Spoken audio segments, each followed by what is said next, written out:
the shining, the light of glory, the light, the power and love that we see. Holy, holy, holy, yeah. Holy, holy, holy, yeah. Holy, holy, holy, yeah. Holy, holy, holy, I want to see you. Holy, holy, holy, yeah. Holy, holy, holy, yeah. Holy, holy, holy, I want to see you.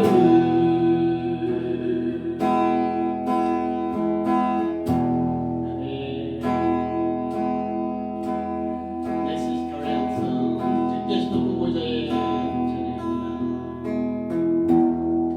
주께서 보호자의 찬양합니다. 주께서 높은 보좌에 앉으셨는데 그 옷자라는 성전에 가득하도다. 천사들이 모여서 성찬화하며 외치니 그 소리는 성전에 가득하도다. 이 주께서 높은 무대에 주께서 높은 보좌에 앉으셨는데 그 옷자라는 성전에 가득하도다. 천사들이 모여서 서로 장화하며 외치니 그 소리는 성전에 가득하도다.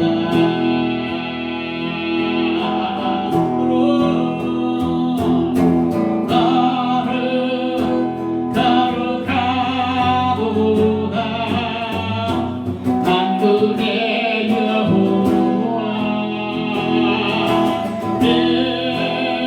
영광의 본당에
그 영광이 온 땅에 충만하시도다.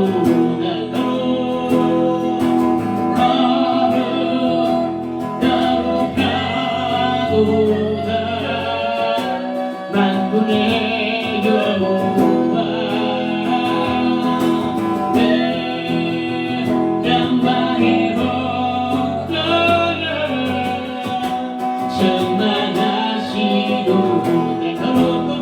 충만하시도다.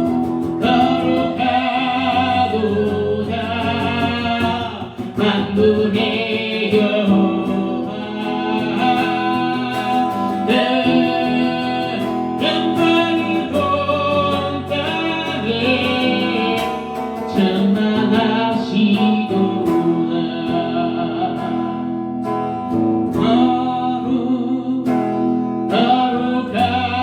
거룩하도다.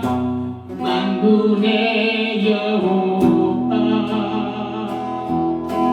그 영광이 온 땅에 충만하시도다.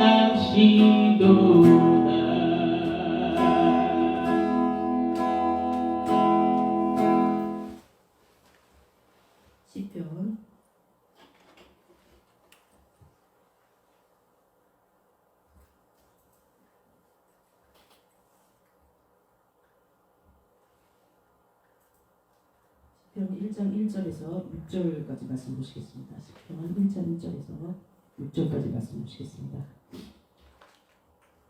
시편 1장 1절에서 6절 말씀 보시겠습니다.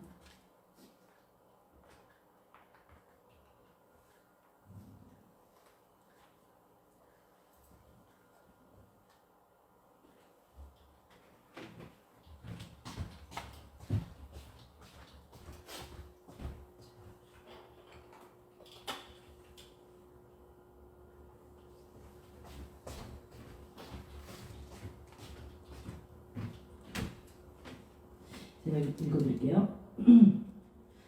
복 있는 사람은 악인들의 꾀를 따르지 아니하며 죄인들의 길에 서지 아니하며 오만한 자들의 자리에 앉지 아니하고 오직 여호와의 율법을 즐거워하며 그의 율법을 주야로 묵상하는도다. 그는 시냇가에 심은 나무가 철을 따라 열매를 맺으며 그 잎사귀가 마르지 아니한 같으니 그가 하는 모든 일이 다 형통하리로다. 악인들은 그렇지 아니하며 오직 바람에 나는 겨와 같도다. 그러므로 악인들은 심판을 견디지 못하며 죄인들이 의인들의 모임에 들지 못하리로다. 무릇 의인들의 길은 여호와께서 인정하시나 악인들의 길은 망하리로다. 아멘. 오늘은 믿음의 주관을 갖고 살자라는 말씀으로 함께 나눠볼까 합니다. 우리가 오헬리라는 그 소설가를 잘 알고 있습니다. 그 사람은 어떠한 그 소설을 썼냐면 마지막 입새라는 그 소설을 썼어요. 이 마지막 입새라는 거는 이제 마치 지금 이제 겨울이라고 지금 초겨울이라고 얘기를 하지만 요즘의 풍경을 잘 말해주는 거죠. 저도 지난주에 결혼기념일이라서 그 한번 밖에를 교회를 나갔다 왔는데 아직도 이렇게 그 잎사귀가 이렇게 딱 달려 있더라고요. 그 이제 그 앙상한 나뭇가지에 많은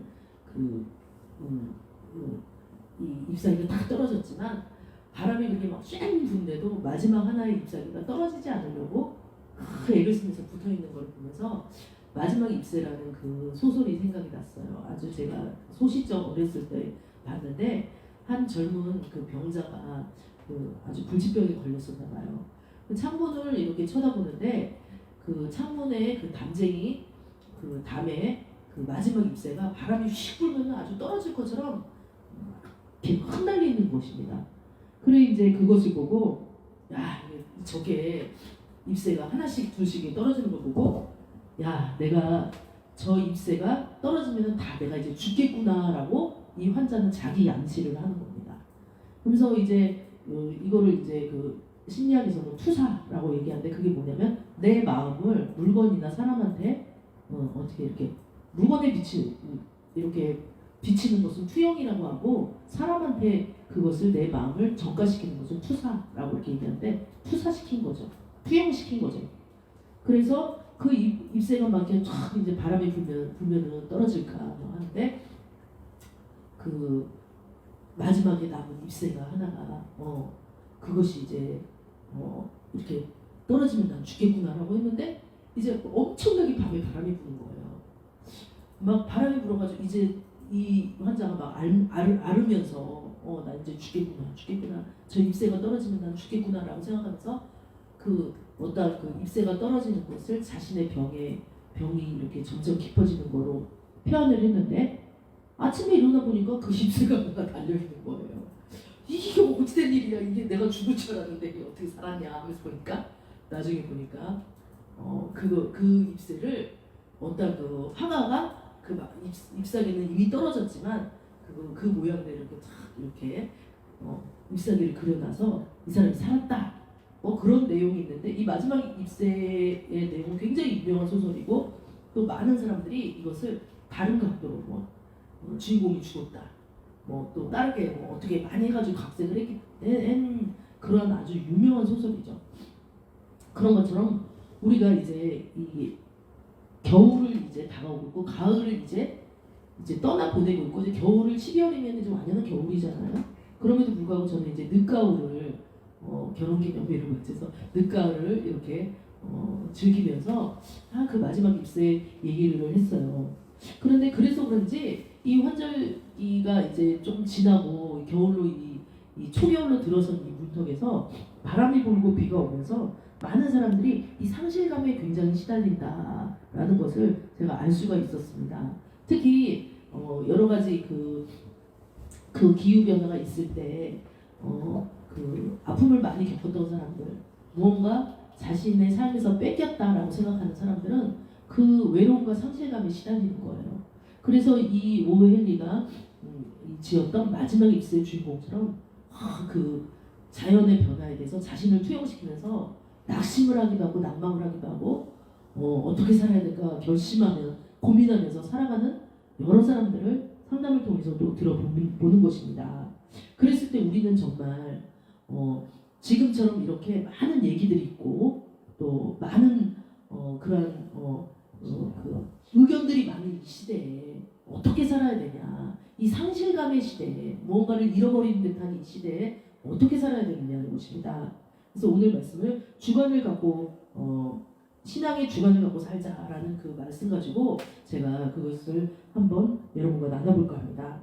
그 시편에 지금 말씀 보면요, 일단은 시편 1장 1절에 복 있는 사람은 이라고 있어요.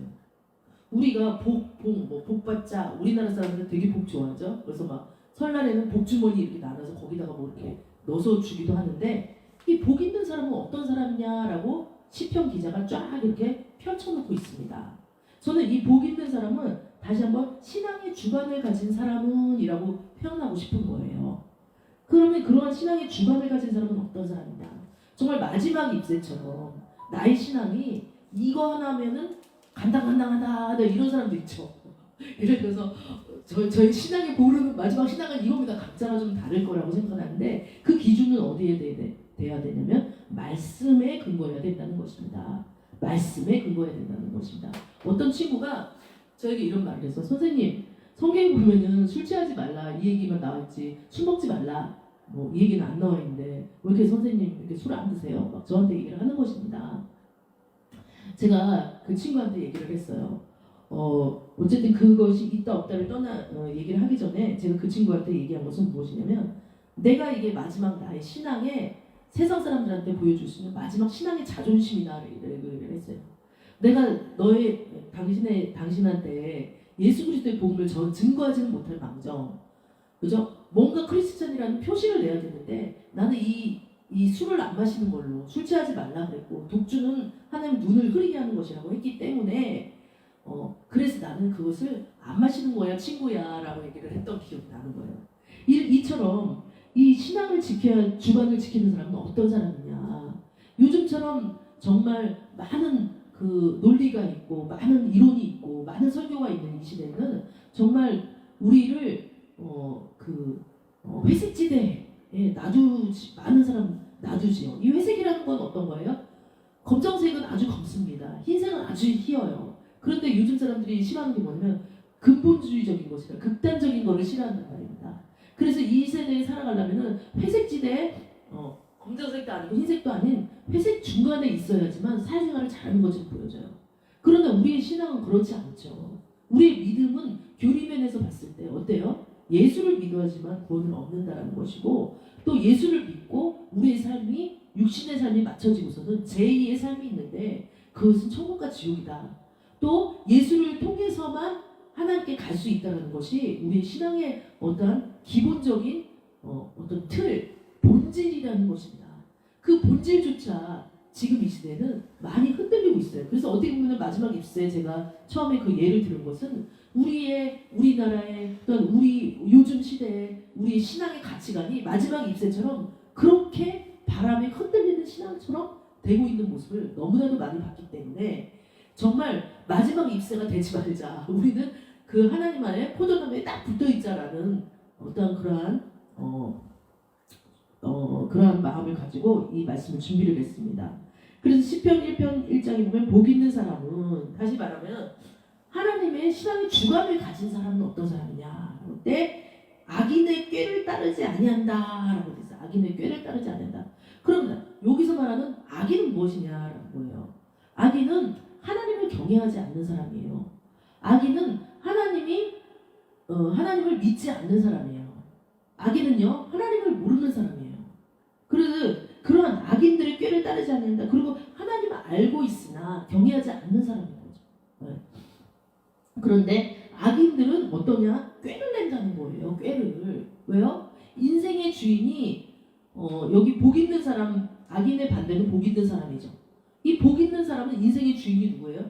하나님이에요. 그래서 항상 기도할 때도 주님 우리를 인도해 주세요. 주님 우리를 지켜주세요. 주님 우리를 낫게 해주세요. 주님 우리에게 뭐뭇을 주세요 라고 기도를 하는데 악인은 입으로는 주여 주여 할 수도 있어요. 그러나 그 행동은요 입으로 말한 것과 다른 사람들이 또 악인이에요. 그러니까 하나님을 경외하지 않고 아들의 생명이 그 안에 없는 사람이에요. 아들이 있는 자에게는 아들이 있는 자에게 생명이 있고 아들이 없는 자에게 생명이 없다고 했어요. 그러면 악인은 뭐냐? 하나님의 생명이 없어요. 하나님의 생명이 그 마음에 없기 때문에 하나님의 음성을 들을 수가 없어요. 다시 말해 우리 하나님이 어디에 계세요? 우리 마음속에 성령님으로 내주에서 계시는데 그 내주에 계시는 성령의 음성을 들을 수가 없어요. 왜냐하면 삶의 주인이 누구예요? 나기 때문에 성령의 음성을 들을 수가 없는 거예요. 성령과 합하여서 살 수 없어요. 그래서 악인들은요 꾀를 내야 돼요. 이 꾀를 내서 어떻게 해서든 자신의 삶을 자신 스스로서 영위를 나가야 되는 거예요. 그런데 이 꾀라는 거는 우리가 생각할 때 어떤 거예요? 별로 그렇게 선하지는 않은 방법이에요. 그것은요 어떻게 하면은요 자신이 중심이 돼서 내 자신이 중심이 돼서 이 삶을 살아갈까? 타인보다는 내 스스로가 어떻게 하면은 이 삶을 잘 살아갈 수 있을까? 이것이 악인의 삶이에요. 그래서 악인의 삶은요 어떠한지 그 뒤에 쭉 이렇게 나오는 거예요. 악인의 삶이 어떻다고 나오냐면 악인의 삶은요 4절에 보면요 바람에 나는 겨와 같다는 거예요. 바람에 나는 겨와. 아까도 제가 처음에 상실감에 대해서 좀 말씀을 드린 게 있어요. 많은 사람들이 상실감에 시달린다. 무엇을 잃어버렸다. 뭐 가진 거를 잃어버렸다. 사업이 망했다. 상실감이죠. 뭐 부모를 떠나보냈다. 상실감이죠. 자녀를 떠나보냈다. 누가 아프다. 돈이 없다. 친구를 잃어버렸다. 상실감에 시달려요. 그런데 이런 상실감에 똑같이 복 있는 사람과 악인이 겪었을 때 악인들은요 어떠한 현상을 보이냐면 바람에 나는 겨와 같은 현상을 보여요. 제가 20대 때 그 여의도 순복음교회에 그때 이렇게 이제 신앙생활을 할 때 어떠한 이제 청년을 우리 구역에 누가 소개를 시켜줬어요. 근데 그 청년은요 제가 20대 때 그렇게 많이 사는 연륜이 아님에도 불구하고 그 청년의 모습을 보면은 느껴지는 게 한 가지가 있었어요. 그것은 뭐였냐면 바람이 휙 불면은 정말 날아갈 것 같은 그 청년의 그 마음이 보이는 거예요. 근데 그것이 이제 저만 보이는 게 아니라 다른 그 형제 자매들한테도 물어보면은 저 청년 있잖아. 왜 저기 이제 우리끼리 얘기를 하는 거죠. 저 청년 좀 보면은 약간 뭐 하나 빠진 것 같지 않아? 라고 얘기를 해요. 그러면 사람들이 맞아. 왜 그렇대? 근데 그 이제 청년을 인도해준 그 형제님이 넌지시 제가 구역장이니까 저한테 얘기를 한 거야. 저 청년이 실연을 당했대. 그래가지고 지금 실행당한 지 얼마 안 돼서 굉장히 마음이 지금 상실되고 아픈 상황이래라고 얘기를 하는 거예요.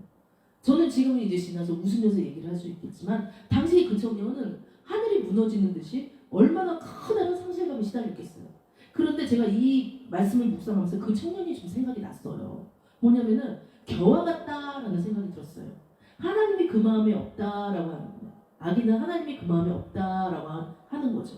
또 아기는요, 십자가가 미련한 거다라고 하는 사람이 악인이었는데 그 청년을 형제가 끌고 그냥 억지로 끌고 데리고 왔지만 아직은 하나님이 그 마음에 없고 성령이 그 안에 내주하지 않음으로 말미암아 그 청년은 어때요? 잃어버린 상실감에 시달리면서 그 신앙의 주관을 찾지 못하고 그 흔들리는 모습을 볼 수 있었던 거예요. 그래서 그 청년의 얼굴에서 웃음도 없었고요. 그 다음에 뭐 어떤 웃음을 볼 수가 없었어요. 나중에는 그 청년이 뭐 어떻게 됐는지는 이제 기억이 좀 안 나긴 하지만 그래서 그 청년을 보면서 진짜 이 청년은 누가 훅 불면은 날아가겠구나라고 싶은 거예요.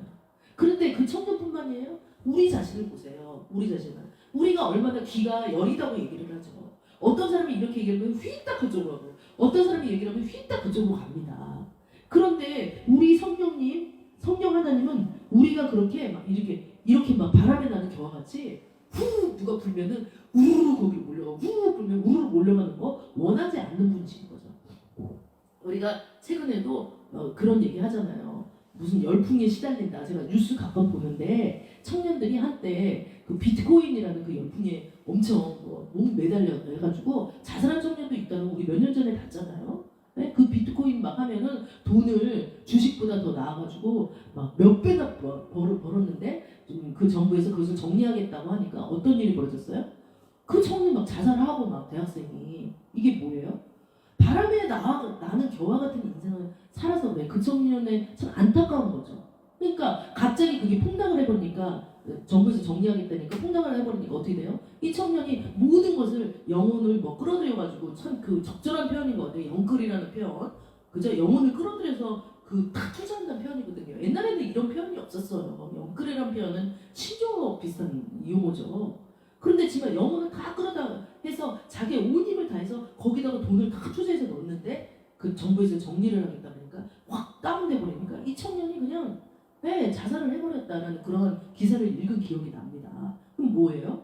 남들이 막 여기서 우르르 한다 그러면 우르르 몰려가지고 그거 하고 이것이 어떠한 우리 복 있는 사람의 모습은 아닌 거예요.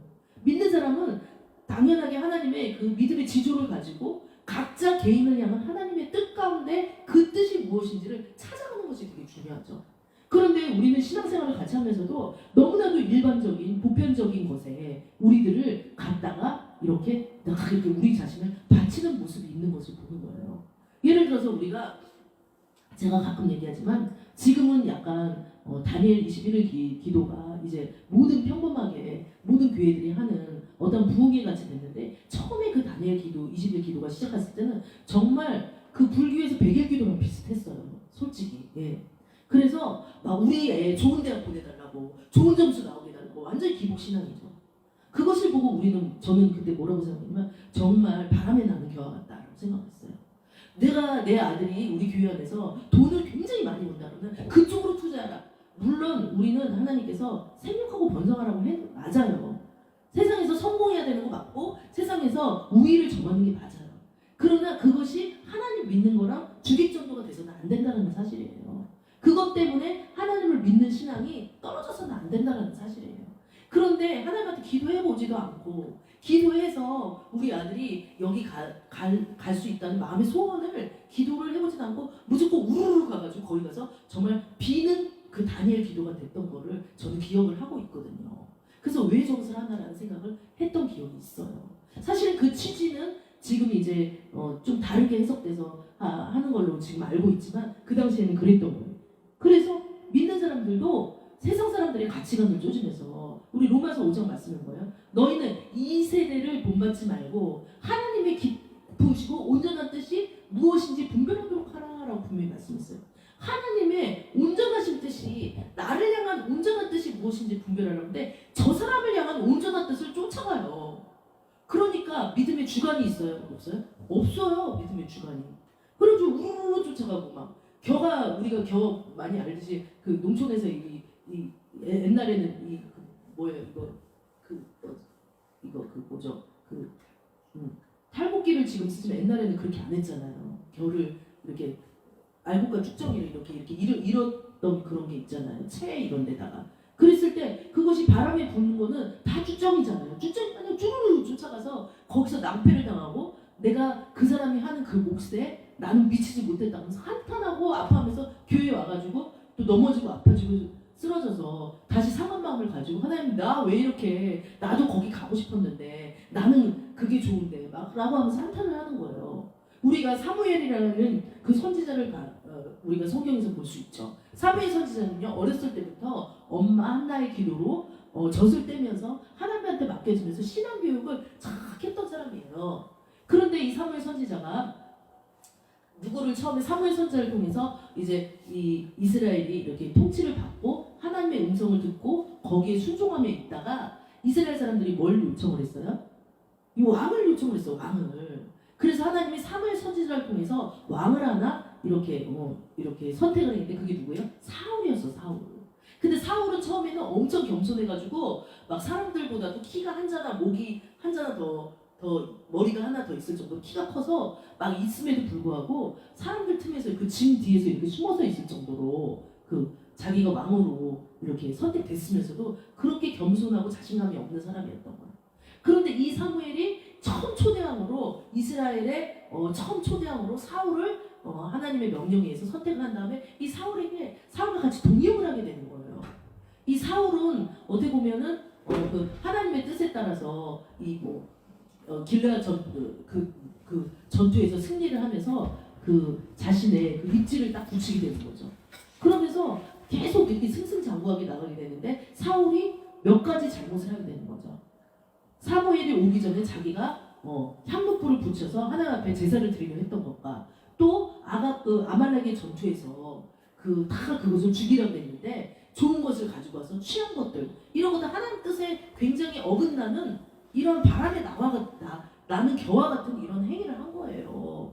그죠? 이것은 일반적인 사람들이 봤을 때 그거 좋은 거 왜 죽여? 좋은 거 막 가장 좋은 걸 하나님한테 바치는 게 좋지. 그런데 하나님은 절대로 쟤는 어떤 모양이라도 그것을 취하지 말라 그랬거든요. 그래서 아니야 라고 하나님이 말했어요. 사무엘 선지자를 통해서. 그럼에도 불구하고 아각 왕이라는 그 아말렉 왕까지 살려주는 거예요. 그 왕을 리더는 되게 중요한 거거든요. 진짜 그 바알세불과 같이 사탄과 같은 그 위치에 있는 아각 왕을 죽여야지 그들을 따르지 않는다라는 그 당시에 이제 율법 시대에 하나님의 명령이 있었음에도 불구하고 아각 왕을 또 살려주고 막. 그러니까 이제 하나님이 완전히 이 사울에게서 돌아오면서 내가 사울을 버리겠다라고 말한 거예요. 사울왕을 버리겠다. 그런데 사무엘이 어떻게 했어요? 사무엘이 사울하고 동역했던 이 상실감 때문에 막 안타까우면서 눈물을 흘리면서 내가 사무엘을 슬퍼하니까 하나님 뭐라 그래요? 네가 언제까지 그 사울을 생각하면서 슬퍼할 거냐 라고 책망을 하시는 부분이 있는 거죠. 그런 것처럼요 우리가 어떠한 세상 사람들의 어떠한 그 바람에 나는 겨와 같은 이러한 어떤 흔들리는 그 마음 가운데 잊지 말아야 된다는 거죠. 어떻게 보면 사울도 세상 사람들이 가진 그 가치관이 아직도 벗겨지지 못했기 때문에 사울왕이 어때? 사무엘 오기 전에 제사장이 오기 전에 내가 그냥 이렇게 제사 드리면 되지. 아니 어때? 하나님이 그렇게 말했어도 그냥 내가 그냥 이게 좋은 걸 그 아말렉 전쟁에서 좋은 거니까 그거를 내가 그냥 취해버리는 게 낫지 이거 취한다고 하나님 크게 뭐 하시겠어? 이거 취한다고 우리 이스라엘이 하나님 안 믿는 것도 아닌데 어때? 이러면서 자신의 주관이 없이 신앙적인 주관도 없이 그냥 막 이렇게 흔들리는 거예요. 바람이 나는 겨와 같이. 그런데 그에 비해서 사무엘은 어땠어요? 사무엘은 굳건하게 하나님 말씀을 지켜야 된다는 걸 알았어요. 왜냐면 살아계신 하나님이었고 왕을 되게 해주신 것도 하나님이고 왕을 패하게 하는 것도 하나님이고 죽고 사는 모든 문제가 누구한테 달려있어요? 하나님한테 달려있다는 것은 사무엘은 어렸을 때부터 철저하게 배웠던 거예요. 그래서 이 어린 시절의 신앙교육이 굉장히 중요한 거라는 거예요. 너희 아이들에게 초달을 하는 것을 그것을 아끼지 말라고 한 것은 지금은 이제 매를 이렇게 하는 게 이제 폭력 거기에 걸려가지고 안 되지만은 사실은 아이들을 옛날에는 저는 매를 맞았던 기억도 나거든요. 매를 맞으면 인간은 어리석기 때문에 따끔하게 매를 맞으면 정신을 번쩍 차려요. 근데 지금은 매 안 때리죠. 우리가 존중, 인권 막 이래가지고 매를 안 때리는 거예요. 또 매를 때리면 아동학대라 그래가지고 이제 안 되는 시대가 돼버렸잖아요. 근데 사무엘은 어렸을 때부터 철저하게 하나님 말씀에서 배우면서 하나님 중심 안에 딱 쓴 거예요. 그래도 사무엘은 어떤 사람이에요? 복 있는 사람입니다. 사무엘은 복 있는 사람. 그러니까 악인의 꾀를 따르지 아니하는데 시편 1편 1절 지금 하고 있어요. 악인의 꾀를 따르지 아니하는데 악인들은 꾀를 낸다. 꾀를 낸다. 머리를 굴린다. 모든 이론을 하나님께서는 하나님을 대적하는 모든 이론을 하나님께서는 싫어하시는 거예요. 그런데 그 모든 이론을 가지고 꾀를 낸다. 악인은. 그런데 복 있는 사람들은 그 꾀를 따라가지 않는다. 왜냐하면 정말 선한 것은 예수 그리스도의 십자가라는 것이에요. 정말 선한 것은 그 하나님의 어떤 율법이라는 것을 알기 때문에 하나님의 말씀이라는 걸 알기 때문에 악인의 꾀를 따르지 않아요. 그러면서 또 여기 뭐라 그랬냐면 시편 1장 1편에 죄인들의 길에 서지 않는다. 악인은 뭐고 죄인들은 뭐지? 악인은요 어떻게 보면 하나님을 경외하지 않는 사람들이 악인이라고 볼 수 있어요. 죄인들은 뭐예요? 적극적으로 그 악인에서 떠나서 좀 더 적극적으로 죄를 짓는 거예요. 어떻게 보면 십계명이 죄를 질 수도 있고요. 또 어떻게 보면요 정말 적극적으로 막 분을 낸다든지 화를 낸다든지 정말 하나님을 반대하는 적그리스도적인 행위를 하는 사람들이 죄인이에요. 이 죄인들의 길에 서지 아니한다라고 했어요. 죄인이 아니다라고 하는 것도 아니고 길에 서지 아니한다. 우리가 흔히 그런 말 하잖아요. 줄을 잘 서야 된다. 저는 어저께도 그 얘기를 들었어요. 줄을 잘 서야 된다 했어요. 저에게도 줄을 잘 서는 계기가 있었어요. 사실은 저는 제가 대학원 다닐 때 어떠한 이제 계기가 있었는데 그 논문을 쓸 때 우리가 그때 우스갯말로 무슨 말을 썼냐면 줄을 잘 서야 된다라고 했어요. 어떤 교수님 대해서 줄을 잘 서야지 나의 그 앞다리가 펼쳐진다. 그런데 이제 저는 그것을 그 줄을 서는 것의 기준을 무엇에 잡았냐면 하나님 뜻 가운데 잡았어요. 사실은 그것이 어떻게 보면은 사람들이 봤을 때는 아우 쟤는 왜 줄을 저렇게 섰어? 라고 말할 수도 있겠지만 그것이 중요한 게 아니라 저한테는 하나님의 뜻이 중요했어요. 복 있는 사람의 길이 무엇인지 알았어요. 왜냐면은 아무리 그 정말 그 명예가 있는 그 줄에 섰다 할지라도 나의 신앙적인 주관을 앗아가는 그 줄이라면 그 길은 사망의 길이기 때문에 그걸 알고 있었기 때문에 그때 그런 선택을 했던 기억이 나는데 죄인들의 길에 서지 않는데 또 우리들은요 우르르 죄인들의 길에 서요. 또 그게 아니라고 막 하는데도 또 그 길을 따라서 세상에 편승해서 다른 사람을 비난하는 그 줄에 서서 같이 막 비난해요.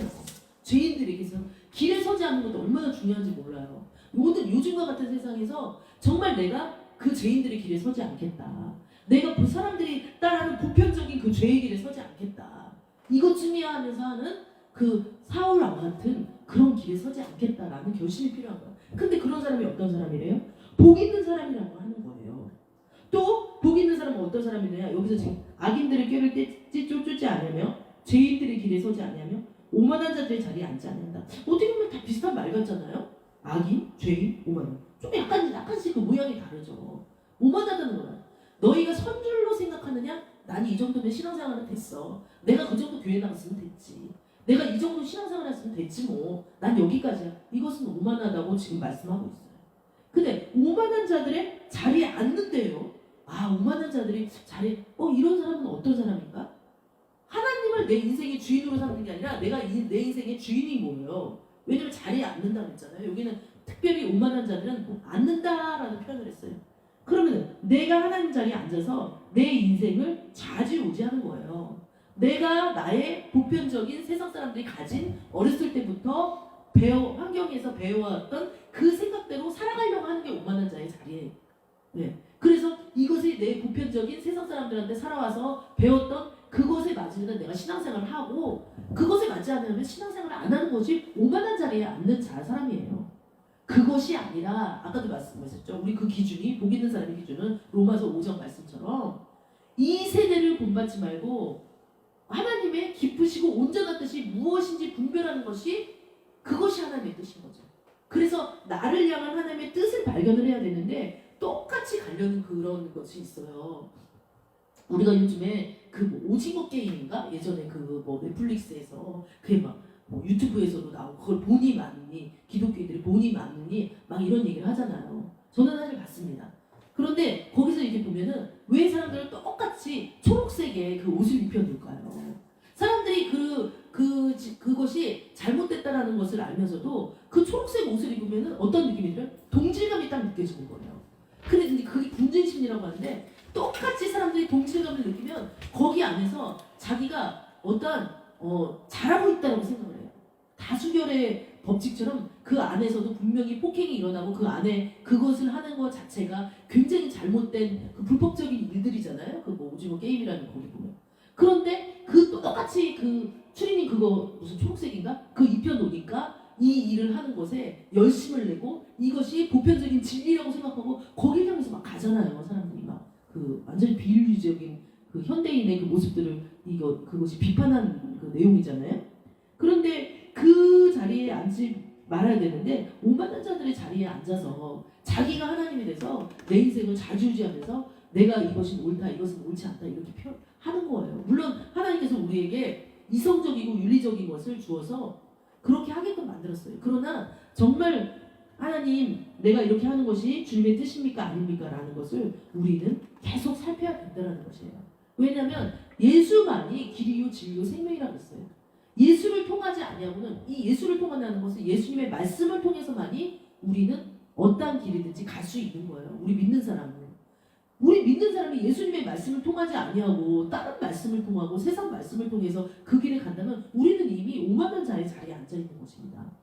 그 다음에요. 시편 1편 2절에 그러면 주관을 가지는 사람들은 신앙의 주관을 갖자라는 말씀으로 제가 말씀을 전해드리고 있는데 그 신앙의 주관을 갖는 사람은 복 있는 사람이라는 거예요. 그러면 그 사람은요. 자 그러면은 세 가지를 안 했어요. 악인들의 꾀를 따르지 않았어요. 죄인들이 길에 서지 않았어요. 오만한 자들의 자리에 앉지 않았어요. 자신의 연약함을 인정하고 내가 질그릇임을 한낱 질그릇임을 인생이 한낱 들의 풀과 같이 정말 그 인생이 그 시기가 또 지나가면 꺾인다는 것을 아는 것을 이 오만하지 않은 그 겸손한 마음으로 살아가는 그 하나님을 의식하는 그 삶을 사는 사람들을 그것이 복 있는 사람인데 그분은 어떠한 행위를 하느냐라고 2절에 말씀하고 있는 거예요. 2절에 이제 이 복 있는 사람은 어떠한 행동을 하고 사느냐. 악인들의 꾀도 안 쫓고 죄인들의 길에 서지도 아니하고 오만한 자들의 자리도 앉지 않냐면 이 복 있는 사람은 도대체 무슨 행동을 하고 사는 것이냐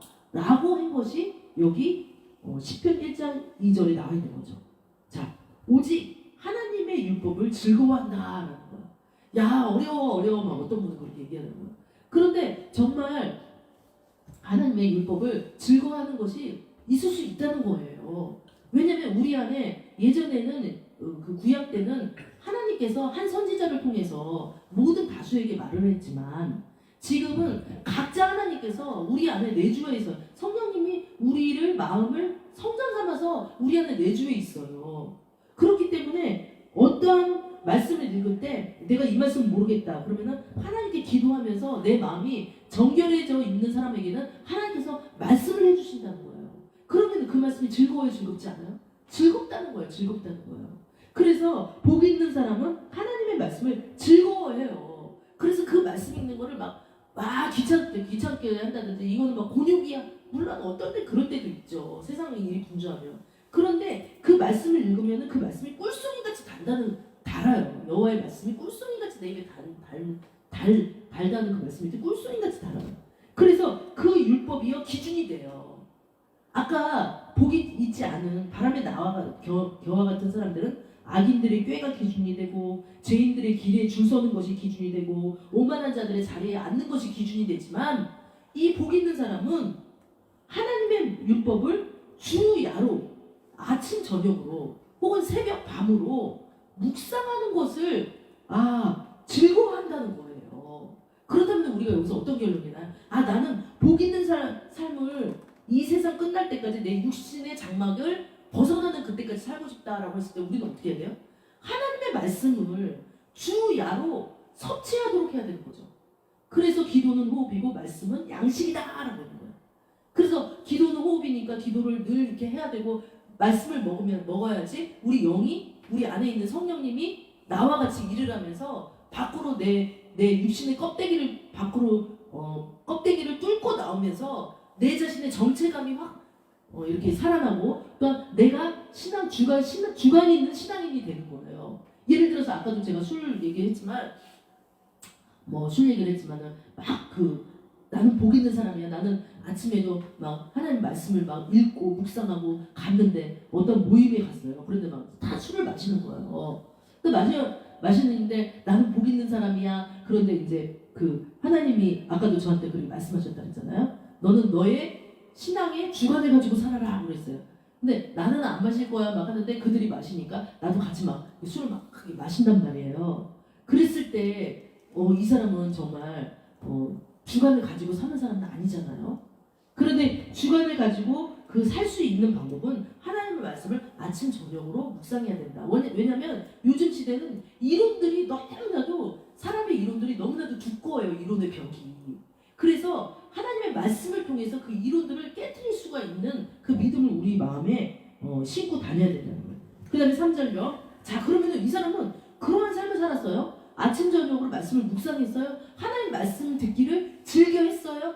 내 육신은 힘들지만은 하나님 앞에 나왔어요. 그랬을 때 이 사람은 어떠한 일이 벌어지느냐? 3절에 딱 나와 있어요. 아주 그냥 이 성경은요, 그냥 결론이 다 나와 있잖아요.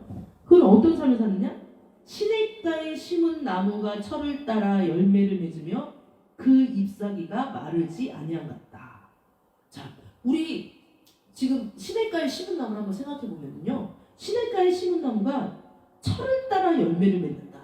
제가 이번에 제주도 다녀왔는데 정말 되게 신기하더라고요. 네, 그 막 이제 귤이 막 이제 온 거리에 가로수가 귤인 거예요. 귤나무인 거예요. 여기 우리는 여기 서울에는 가로수가 은행나무 뭐 이런 거잖아요. 거기는 가로수가 귤나무예요. 그러면 근데 왜 그 귤이 그렇게 우리 여기는 이제 초겨울인데 거기 날씨가 여기보다 한 5, 6도 정도가 높더라고요. 근데 왜 그렇게 막 이렇게 잘라놨더니 거기가 이렇게 물이 많잖아요. 주변에 물이 바닷가잖아요. 삼면이 바다고 또 거기가 이렇게 비도 많이 자주 오는 걸로 돼 있어요. 제주도가. 그러니까 그 열매들이 그렇게 날씨도 따뜻하니까 그 열매가 이렇게 되게 잘 열리는 거예요. 막 귤이 너무 많아가지고 사람들이 따먹지도 않더라고요. 그래 그 귤이 잘 열리는데 이런 것처럼 시냇가에 심은 나무가 철을 따라 열매를 맺는다. 여러분 여기서 좀 이해 못하는 거 발견하지 않았어요? 철을 따라? 사과나무도 겨울에만 열리고 귤도 이게 그 가을에서 겨울에만 열리고 그 다음에 저 포도는 가을에만 열리는데 철을 따라 한 가지 나무가 철을 따라 열매를 맺을 수 있을까? 이런 생각할 수 있잖아요. 왜냐면은 겨울에는 그 열매가 다 잎사귀가 떨어지는데 이게 뭐지? 근데 이건 무슨 얘기냐면 영적인 의미로 우리가 봐야 되는 거예요. 철을 따라 열매를 맺는다는 것은 봄, 가을, 겨울, 여름 상황이 바뀌어도 변하지 않는 하나님과 붙어있는 사람이라는 얘기예요. 여기서는 좀 어려운데 철을 따라 열매를 맺는다는 것은 철이라는 건 뭐예요? 상황이 바뀌어요. 봄과 같은 상황, 여름과 같은 상황, 겨울과 같은 상황, 또 가을과 같은 상황이 나한테 온다고 할지라도 내가 변함없이 하나님과 관계에 있어서 커뮤니케이션이 되고 열매를 맺는다는 뜻이 영적인 뜻이 있는 거예요. 그래서 열매를 맺으며 그러면 얼마나 이 사람이 열매를 맺으니까 얼마나 그 삶이 풍성해요. 우리 풍성하다는 삶을 뭐라 그래요?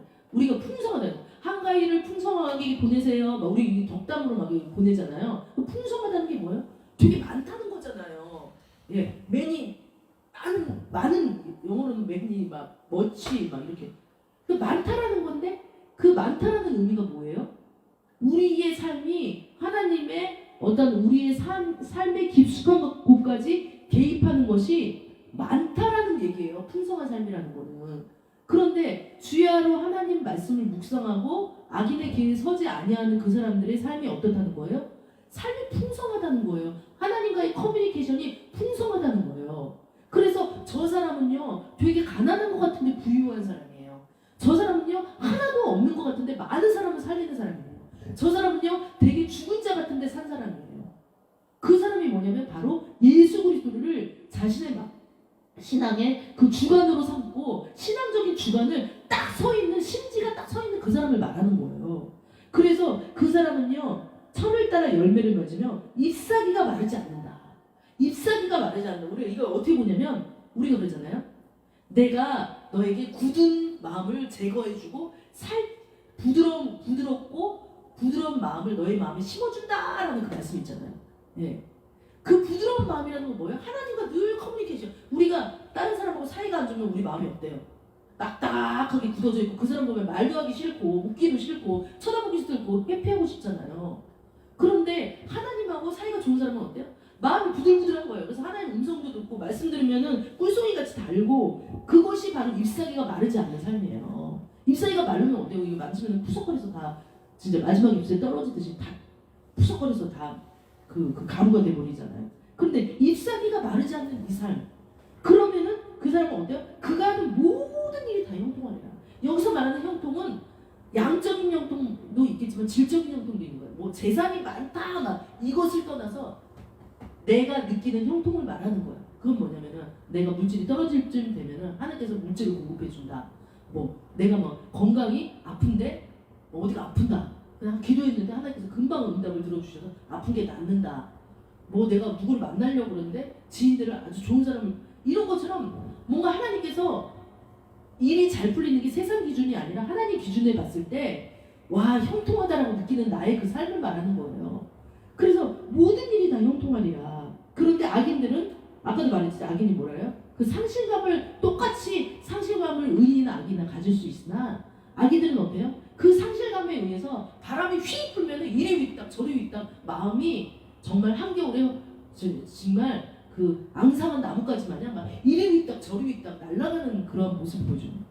그러므로 악인들은 어때요? 심판을 견디지 못해요. 여기서 심판은 테스트라고 볼 수도 있는 거거든요. 고난이라고 볼 수도 있는.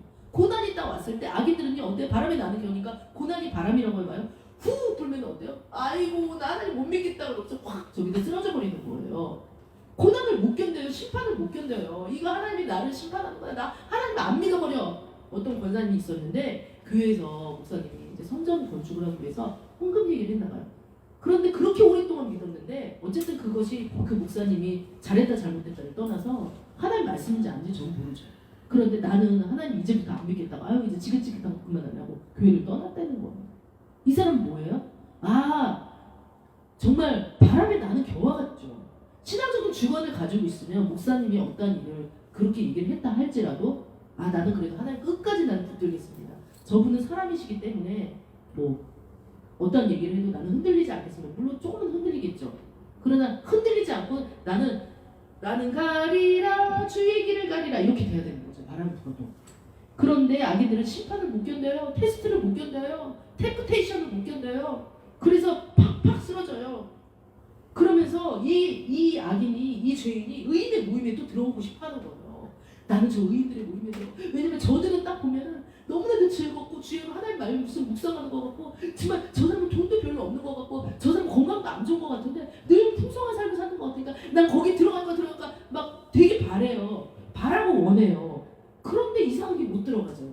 왜냐면 물과 기름이 어떻게 섞여요. 자, 무릇 의인의 길은 여호와께서 인정하시나 악인의 길은 망하리로다. 정말 시편 1편에서 1장에서 6편은 저는 외우고 있는데 정말 이거 딸딸딸 외워야 되는 부분인 것 같아요. 우리 어떤 교과서적인 같은 거. 근데 의인의 길은 여호와께서 인정을 한대요. 그래서 그의 삶은 풍성해요. 늘 하나님께 교제가 돼요. 커뮤니케이션 돼요. 근데 악인의 길은 뭐예요? 사망이 사망. 왜요? 예수가 없는 자는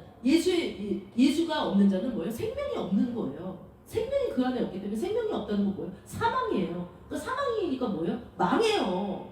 아이고 폭망이다 애들이 그런 얘기 많이 하는데 폭망이에요. 폭망. 현재로는 잘 사는 것 같고 현재로는 뭔가 잘 나가는 것 같지만 결국에는요 그것은 폭망이다. 폭망. 망하는 것이다 라고 이렇게 말하고 있어요. 그래서 오늘 말씀을 맺으려고 합니다. 우리는 그 신앙의 주관을 가지고 살아야 된다. 남들이 뭐라 하는지 겨와 같이 그 소리에 정말 흔들리는 것이 아니라 신앙의 주관을 갖고 사는 저희들이 될 때 우리들이 모든 삶이 형통해지고 그 잎사귀가 마르지 아니한 같이 하나님께서 나를 인정해 줄 줄을 믿는다. 그래서 그 하나님의 인정이 가장 중요한 것이지 사람의 인정이 중요한 것이 아니다. 그래서 이 시간에 기도할 때 하나님 다시 한번 주님 앞에 기도합니다. 복 있는 사람의 삶을 살아갈 수 있도록 도와주시옵소서. 이 육신 정말 이제 수명이 늘어나서 뭐 100살까지도 산다고 하는데 이 육신은 점점점 이제 쇠퇴하는데 그 쇠퇴하는 가운데서도 정말 하나님을 믿음으로 말미암아 하나님께서 원하시는 그 자리에 앉아있는 저희들이 될 수 있도록 그래서 신앙의 주관을 가지고 세상 사람들의 법을 쫓아가는 것이 아니라 하나님의 법을 쫓아가는 저희들이 될 수 있도록 주님 앞에 주의 선창하고 기도하시겠습니다. 주여! 형제여 우리 모두 함께 주님을 높이 부르세 참되여 우리 손을 내밀어 주님께 사랑 드리세 주님은 우리 모니께 그마시는 주 만났을 때 주를 높이세 주님은 기뻐하시네 주님을 찬양해요 주님을 찬양 우리 주님을 찬양해 주님을 찬양 주님을 찬양 우리 주님을 찬양해 주님을 찬양 주님을 찬양 우리 주님을 찬양해 주님을 찬양 우리 주님을 찬양해 주님을 찬양 주님을 찬양 우리 주님을 찬양해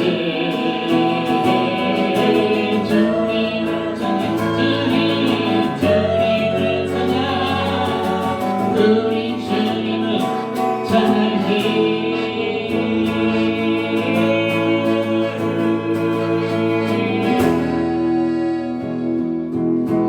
높은 신동마도 나를 지켜줘 걱정 말아라 진너를 지키니 그것만 지켜도 슬픈 일이 와도 걱정 말아라 진너를 지키니 늘 지켜주시니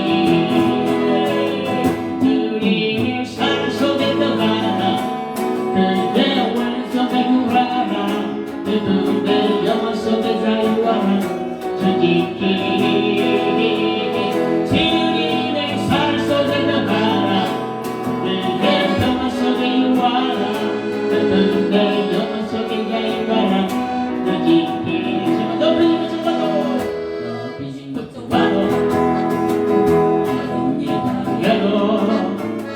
걱정 말아라 진너를 지키니 위험한 일 해도 슬픈 일이 와도 걱정 말아라 진너를 지키니 늘 지켜주시니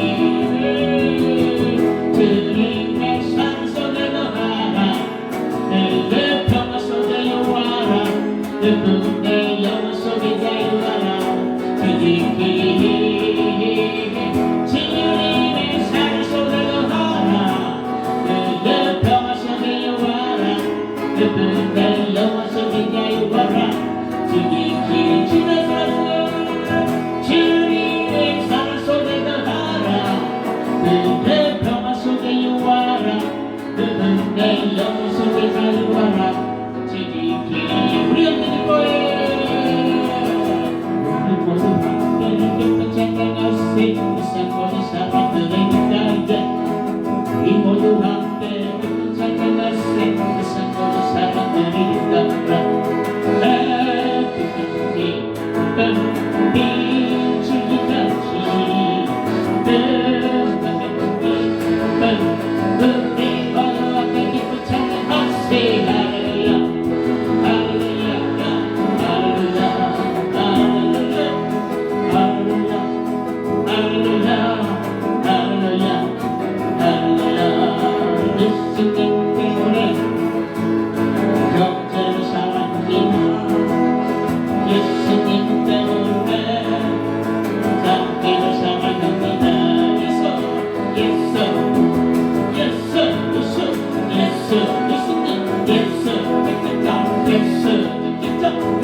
주 앞에 나와